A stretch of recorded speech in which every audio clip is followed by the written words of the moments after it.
Friends, நம்ம வீட்டு தோட்டத்தில் வந்துட்டு காய்கறிகள் வர கொடிகள் வந்துட்டு நிறையாவுக்கு போட்டிருக்கோம். என்னென்ன கொடின்னு காமிக்கிறேன். ஃபஸ்ட்டு வந்து கொடிகளில் காய்க்கிற காய்களில் வந்து காட்டிடுறேன். இது வந்துட்டு சொர கொடி. இங்கே பாருங்கள் எந்த அளவுக்கு ஓடி நல்லா படர்ந்து கிடக்குன்னு சொல்லிட்டு. இன்னும் காய்க்கல. இது வந்துட்டு சொர கொடி.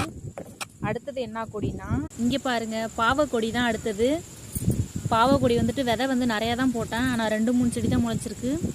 இங்கே ஒரு கொடி மேலே ஏறுது பாருங்கள், வந்துட்டு பாவக்கொடி. வந்துட்டு பட்டாவரை கொடி. இந்த பாருங்க பூ வச்சிருக்குது.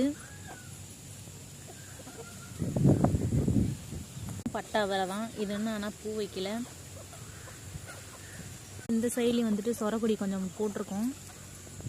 வந்துட்டு புடலங்கொடி வந்துட்டு அந்த அளவுக்கு பெருசாக ஒன்றும் ஓடலை, என்னன்னு தெரியல. உரம்லாம் கொடுத்துட்டு தான் இருக்கிறோம்.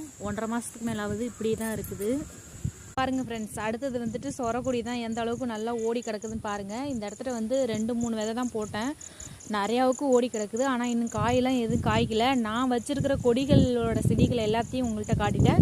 நீங்களும் இந்த மாதிரி கொடிகள் போட்டிருந்தீங்கன்னா காட்டுங்க, கமெண்டில் எப்படி இருக்குன்னு சொல்லுங்கள். என்னோடய கொடி தோட்டம், அடுத்தது என்னுடைய செடி தோட்டம் வந்து உங்களுக்கு நான் காட்டுறேன். இது எல்லாமே வந்துட்டு கொடி ஓடி காய்க்கிற காய்கள் தான் இப்போ வந்து காட்டியிருக்கேன். அடுத்தது வந்துட்டு செடியிலே காய்க்கிற காய்கள் வந்து நான் வந்து வச்சுருக்கேன் நிறையாவுக்கு செடி. அடுத்தடுத்து ஒவ்வொன்றா உங்களுக்கு நான் வந்துட்டு காட்டுறேன்.